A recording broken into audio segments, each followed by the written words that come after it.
بسم اللہ الرحمن الرحیم بسم اللہ الرحمن الرحیم الحمد للہ رب العالمین والصلاة والسلام علی رسولہ محمد وآلہ واصحابہ اجمعین، اما بعد۔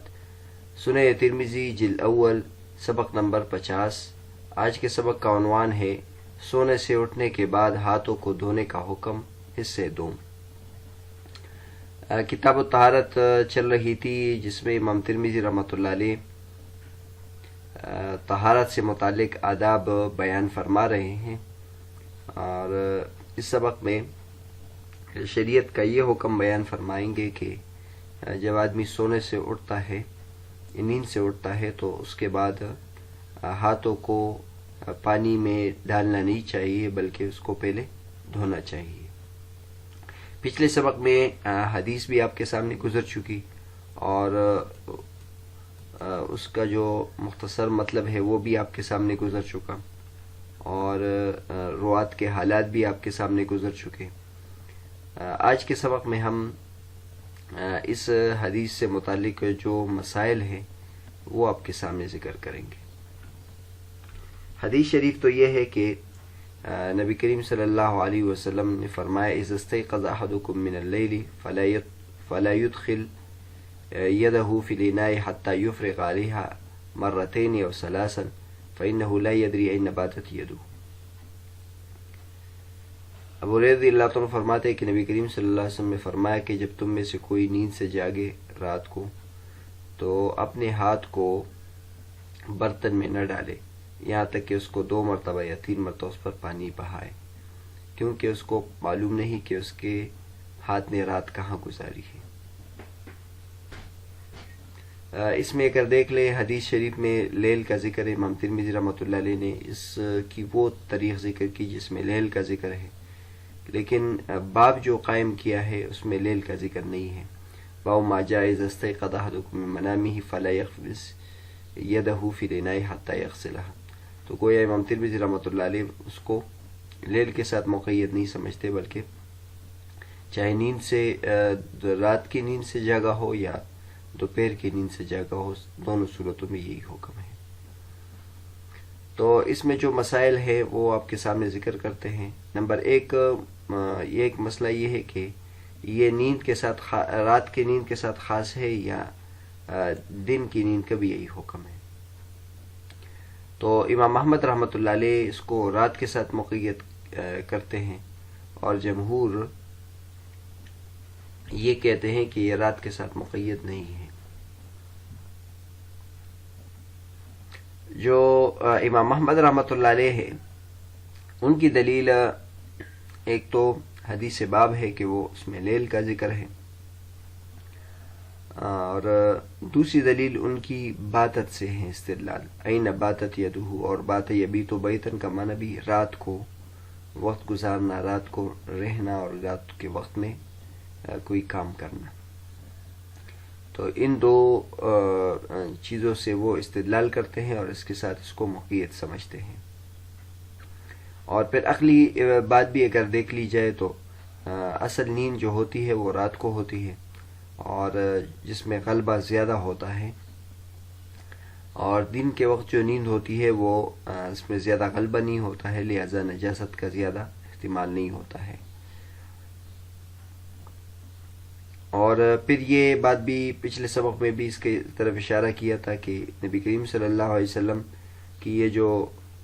حدیث ہے، اس میں وجہ کیا ہے کہ حضور صلی اللہ علیہ وسلم فرماتے کہ ڈائریکٹ ہاتھ کو پانی میں نہ ڈالے۔ تو اس کی جو وجہ ہے وہ یہ ہے کہ 2 وجوہات ہیں۔ ایک وجہ تو یہ ہے کہ یہ عربوں میں ایک تو پانی کے ساتھ استنجا کرنا اس میں نہیں ہوتا تھا، ڈھیلوں کے ذریعے سے استنجا کرتے تھے۔ تو نیند میں انسان کا ہاتھ شرمگاہ کی طرف چلے جائے تو ہو سکتا ہے اس پہ کچھ نجاست لگ جائے، یہ احتمال تھا۔ دوسری جو وجہ ہے وہ یہ ہے کہ اس کی یہ وجہ نہیں ہے کہ ہاتھ نجس ہو جاتا ہے، بلکہ اس میں کوئی غیر دکھائی دینے والی چیز ہے، جس کی وجہ سے شریعت نے یہ تعبدی حکم دیا ہے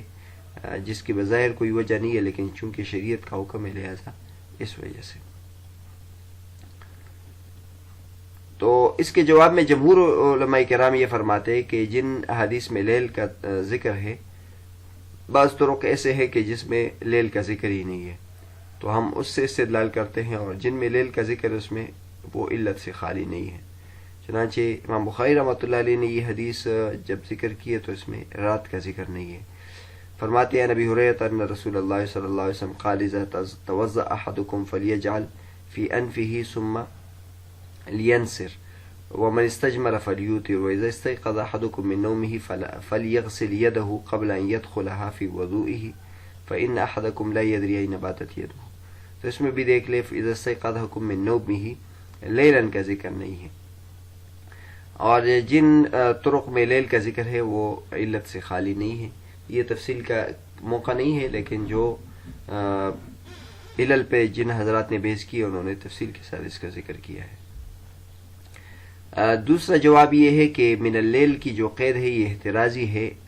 اور یہ احترازی نہیں ہے بلکہ یہ اتفاقی ہے۔ اصل مقصد توہم نجاست ہے، یعنی شریعت کا جو حکم ہے لیل میں، تو اس میں ہاتھ کے نجس ہونے کا وہم ہے، تو اگر ہاتھ کے نجس ہونے کا وہم دن کو ہے تو اس میں بھی یہی حکم ہے۔ تیسرا جواب یہ ہے کہ ٹھیک ہے، شریعت نے جو حکم دیا ہے وہ رات سے متعلق ہے، اور ہم دن کی نیند کو بھی اس پر قیاس کر لیتے ہیں، کیونکہ جو علت رات کی نیند میں موجود ہے وہ دن کی نیند میں بھی موجود ہوگا، لہذا اس کو ہم اس پر قیاس کرتے ہیں۔ اور چوتھا جواب یہ ہے کہ علت جو ہے وہ نہار میں بھی موجود ہے، یعنی ہاتھ نجس ہونے کا جو خطرہ ہے، اور رات کو عموم کی وجہ سے ذکر کیا، کیونکہ عام طور پر انسان رات کو سوتا ہے، لہذا اس وجہ سے اس کو ذکر کیا ہے۔ تو بہرحال اس حدیث سے متعلق جو پہلے اختلافی مسئلہ ہے وہ یہ ہے کہ کیا لیل کے ساتھ یہ مقید ہے کہ نہیں ہے، یہ اس میں طرفین کے دلائل آپ کے سامنے ذکر کر دی۔ دوسرا جو مسئلہ ہے وہ یہ ہے کہ جو غسل یدین کا حکم ہے یہ واجب ہے یا سنت ہے یا مستحب ہے۔ شریعت نے حکم تو دیا ہے، لیکن یہ حکم کس درجے میں ہے تو اس میں بھی اختلاف ہے۔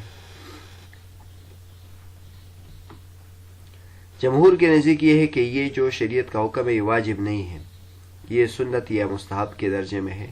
جبکہ امام احمد رحمۃ اللہ علیہ، امام اسحاق بن راہوے، امام داؤد ظاہری اور ابن حزم اور حسن بصری رحمۃ اللہ علیہ یہ حضرات کہتے ہیں کہ یہ حکم وجوب کے لیے ہے، لہذا جب بھی انسان جاگے تو سب سے پہلے ہاتھ کو دھونا چاہیے۔ پھر جب جمہور علماء کرام وہ غیر واجب کے قائل ہے، اس میں آگے امام شافعی رحمۃ اللہ کے نزدیک یہ مسنون ہے، امام مالک رحمۃ اللہ کے نزدیک مستحب ہے، اور احناف اس میں تفصیل بیان کرتے ہیں۔ نمبر 1، اگر نجاست کا یقین ہے تو پھر ہاتھ کو دھونا فرض ہے۔ اگر نجاست، کیونکہ اگر ہاتھ میں نجاست ہے اور یہ پانی میں ڈالے گا تو اس سے پانی نجس ہو جائے گا، اور اس مسئلے کا تعلق ایک اور مسئلے سے بھی ہے کہ ماء قلیل جو ہے وہ نجس ہوتا ہے کہ نہیں ہے نجاست کے پڑنے سے، یہ مسئلہ آگے بھی آ جائے گا انشاءاللہ۔ تو لہٰذا اگر اس کے ہاتھ پر نجاست یقینی طور پر ہے تو پھر یہ دھونا ضروری ہے پہلے، ہاتھ اس میں ڈالنے سے پہلے، اور اگر نجاست کے بارے میں ظن غالب ہے تو پھر ہاتھ کا دھونا واجب ہے، اور اگر نجاست کے بارے میں شک ہو کہ نجاست ہے یا نہیں ہے تو پھر مسنون ہے، اور شک نہ ہو تو پھر مستحب ہے۔ پھر بھی نبی کریم صلی اللہ علیہ وسلم کے اس عمل پر اگر عمل کیا جائے تو بہتر ہے اور مستحب ہے۔ جمہور کی کیا دلائل ہے اور حنابلہ کی کیا دلائل ہے؟ تو حنابلہ کی دلیل حدیث باب ہے، وہ کہتے ہیں کہ جب نبی کریم صلی اللہ علیہ وسلم نے فرمایا کہ جب تم نیند سے اٹھو تو ہاتھ نہ ڈالو، تو یہ تحریم کے لیے ہے کہ ہاتھ نہ ڈالنے کا حکم ضروری کے درجے میں ہے اور ہاتھ ڈالنا یہ حرام ہے، لہذا اس سے وہ استدلال کرتے ہیں۔ جمہور اہل علم کہتے ہیں کہ اس میں جو حکم ہے یہ وجوب کے لیے نہیں ہے، بلکہ یہ استحباب کے لیے یا سنت کے لیے ہے، اور اس کی دلیل یہ ہے کہ نمبر 1 دلیل یہ اذا قمتم الی الصلاۃ فاغسلوا قرآن مجید میں اللہ تبارک و تعالی نے جو پاکی سے متعلق فرمایا ہے اس میں یہ ہے کہ صرف 5 چیزوں کے دھونے کا حکم ہے، اس میں ہاتھ کے دھونے کا حکم نہیں ہے، یعنی ہاتھ سے مراد کلائیوں تک ہاتھ دھونے کا جو حکم ہے وہ اس میں نہیں ہے۔ دوسری دلیل یہ ہے کہ پاکی یقینی ہے اور نجاست کا شک ہے، شک سے یقین کو نہیں بدلا جا سکتا۔ ایک آدمی جب سو رہا تھا تو اس کے ہاتھ نجس نہیں تھے اور تو یہ یقینی پاک تھے، پھر جب وہ جاگ گیا تو نجاست کا شک ہے، تو شک سے یقین کو نہیں بدلا جا سکتا۔ اور خود اس حدیث میں بھی شک کا اظہار ہے، کیونکہ اس میں لفظ استعمال ہے فَإِنَّهُ لَا يَدْرِي أَيْنَ بَاتَتْ يَدُهُ، کیونکہ اس کو معلوم نہیں ہے، یعنی اس کو شک ہوگا کہ اس کا ہاتھ پاک ہے کہ نہیں ہے، لہذا شک سے یقین کو نہیں بدلا جا سکتا۔ تیسری جو دلیل ہے وہ یہ ہے کہ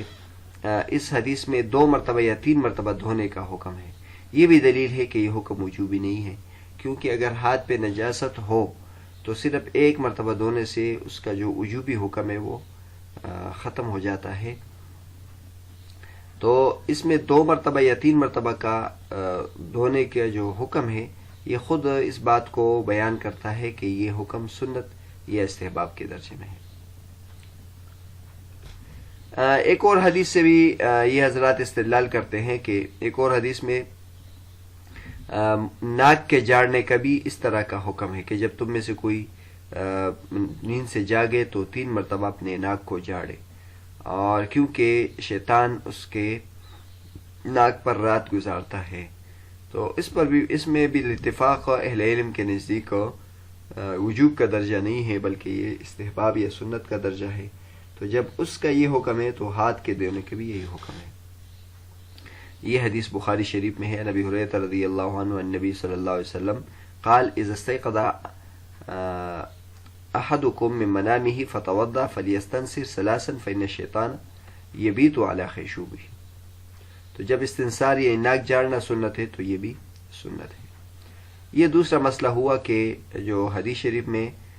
ہاتھ کے دھونے کا حکم ہے یہ کس درجے کا ہے، واجب ہے یا غیر واجب ہے۔ تیسرا مسئلہ، کیا ہاتھ دھوئے بغیر پانی میں ڈالنے سے پانی نجس ہو جائے گا کہ نہیں؟ شریعت کا حکم تو یہی ہے کہ ہاتھ دھو لے، تو چاہے استحباب کا درجہ ہو چاہے وجوب کا درجہ ہو، اس نے ہاتھ دھو لیے پھر ہاتھ پانی میں ڈالا تو اس سے پانی نجس نہیں ہوگا۔ لیکن اگر اس نے ہاتھ دھوئے بغیر پانی میں ہاتھ ڈالا تو کیا حکم ہے، یہ اس نے اگر اس حدیث پر عمل نہ کیا تو حسن بصری رحمۃ اللہ کے نزدیک پانی نجس ہو جائے گا، اور یہی امام محمد بن حنبل رحمۃ اللہ کی ایک روایت میں بھی ہے کہ نجس ہو جائے گا، خلیل ہو تو نجس ہو جائے گا۔ لیکن امام محمد رحمۃ اللہ کا جو مشہور مسلک ہے وہ یہ ہے کہ یہ طاہر ہوگا مطہر نہیں ہوگا، یعنی خود تو پاک ہوگا لیکن اس کے ذریعے سے پاکی نہیں حاصل کی جا سکتی ہے۔ اور یہ جو مسئلہ ہے جیسے کہ آپ کے سامنے بتایا کہ یہ آگے بھی آ جائے گا، ماء مستعمل کا حکم کیا ہے اس میں، اور پانی کتنا پانی نجاست گرنے سے ناپاک ہو جاتا ہے، یہ اس سلسلے میں تفصیل کے ساتھ یہ مسئلہ آئے گا۔ امام شافعی رحمۃ اللہ علیہ کا مسلک یہ ہے کہ ناپاک تو نہیں ہوگا لیکن اس میں کراہت آئے گی، اور جیسے کہ امام ترمذی رحمۃ اللہ علیہ نے ان کا یہ مسلک ذکر کیا تھا۔ اور احناف کا جو مسلک ہے اس میں تفصیل گزر چکی ہے۔ احناف کے نزدیک اگر ہاتھ پر نجاست کا یقین ہے تو یقینی طور پر پانی نجس ہو جائے گا، اور اگر لہذا اس سے وضو پھر نہیں کیا جا سکے گا، اور اگر اس کے ہاتھ پر نجاست کے لگنے کا ظن غالب ہے تو پھر وجوب کے درجے میں اس کا ہاتھ دھونا ضروری ہے، لہذا اس صورت میں بھی پانی نجس ہو جائے گا اور اس سے وضو کرنا جائز نہیں ہوگا۔ اور اگر شک ہے تو اس صورت میں سنت ہے ہاتھوں کو دھونا، تو اگر اس نے ہاتھ اس پانی میں ڈالا تو پانی نجس نہیں ہوگا، یا اس طرح شک بھی نہیں ہے یقین ہے پھر بھی پانی نجس نہیں ہوگا۔ یہ تفصیل ہے حناف کے نزدیک، اور اس کے لیے جو استدلال ہے وہ بھی وہی استدلال ہوں گے، کیونکہ حنابلہ کے نزدیک وہ وجوب کے درجے میں ہے، لہذا اس وجہ سے ان کا حکم یہ لگاتے ہیں، اور حناف کے نزدیک وہ حکم چونکہ وجوب کے درجے کا نہیں ہے، لہذا اس پر یہ جو حکم ہے یہ بھی متفرع نہیں ہوگا۔ چوتھے نمبر پر یہ بات کرتے ہیں کہ اہل عرب کو ہاتھ دھونے کا حکم کیوں دیا گیا. تو اس کی وجہ یہ ہے کہ جیسے کہ پہلے بتایا کہ عربوں میں پانی کا استعمال کم تھا، اور وہ جب ڈھیلے کے ذریعے سے استنجا کرتے تھے تو ڈھیلے کے ذریعے سے استنجا کرنے میں جو نجاست ہے وہ سرے سے یعنی مکمل طور پر ختم نہیں ہوتا، اس کے کچھ اثرات باقی رہتے ہیں. تو انسان جب سوتا ہے تو اس کو پتہ نہیں چلتا، خارش کی وجہ سے اس کا ہاتھ مختلف جگہوں میں چلا جاتا ہے، تو ہو سکتا ہے کہ اس کے ہاتھ کو گندگی لگی ہو، تو لہٰذا حکم یہ دیا گیا ہے. اور عربوں میں جو ہے وہ دھوتی کے پہننے کا بھی رواج تھا، تو اس لیے جو شرمگاہ کی طرف ہاتھ جانے کا غالب گمان ہوتا تھا، تو اس لیے شریعت نے یہ حکم دیا ہے. 5ویں نمبر پر یہ بات کرتے کہ کیا اس حدیث میں وضو کے شروع میں ہاتھ دھونا مراد ہے. آپ حضرات کو معلوم ہے کہ سنت وضو کے آداب میں بھی ایک بات ہے کہ جب آدمی وضو شروع کرے تو شروع میں کلائیوں تک ہاتھ دھونے چاہیے، اس کے بعد کھلی کرنی چاہیے، اس کے بعد پھر ناک میں پانی ڈالنا چاہیے. تو یہ جو نبی کریم صلی اللہ علیہ وسلم کا حکم ہے، یہ اس وضو سے متعلق ہے یا دونوں ایک بات ہے یا الگ الگ ہے. تو صحیح بات یہ ہے کہ یہ دونوں الگ ہے. جب آدمی نیند سے جاگے تو ضروری تو نہیں ہے کہ وہ نماز پڑھے گا، وہ کوئی اور کام کرے گا، کسی اور چیز کے لیے اس کو پانی کی ضرورت ہوگی یا دیگر کام کریں گے، تو اس کے لیے بھی شریعت کا حکم یہ ہے کہ پانی میں ہاتھ نہ ڈالیں. اور جو وضو کا حکم ہے وہ الگ ہے، وہ تو نبی کریم صلی اللہ علیہ وسلم کے جو وضو کے طریقے صحابہ کرام نقل کرتے ہیں، اس کے شروع میں ہاتھ کے دھونے کا حکم ہے، وہ سنت ہے. یہاں جو حکم ہے وہ اس سے علیحدہ ہے. صاحب ہدایہ نے ان دونوں کو علیحدہ کیا ہے، یعنی وضو کی جو سنت ہے جہاں بیان ہوتی ہے اس میں اس حدیث کو ذکر کیا ہے. لیکن صحیح یہ ہے کہ اس سے مراد وضو کے شروع کی سنت نہیں ہے، بلکہ مطلق سونے سے جاگنے کے بارے میں حدیث ہے. تو بہرحال آج کا جو ہمارا سبق تھا وہ سونے سے نیند سے اٹھنے کے بعد ہاتھ کو دھونے کا جو حکم ہے اس کا بقیہ حصہ تھا. پچھلے سبق میں ہم نے اس حدیث کے متن اور اس کے رجال کی بحث کی تھی. آج کے سبق میں ہم نے اس حدیث سے جو مستنبط مسائل تھے اس کے بارے میں بات کی.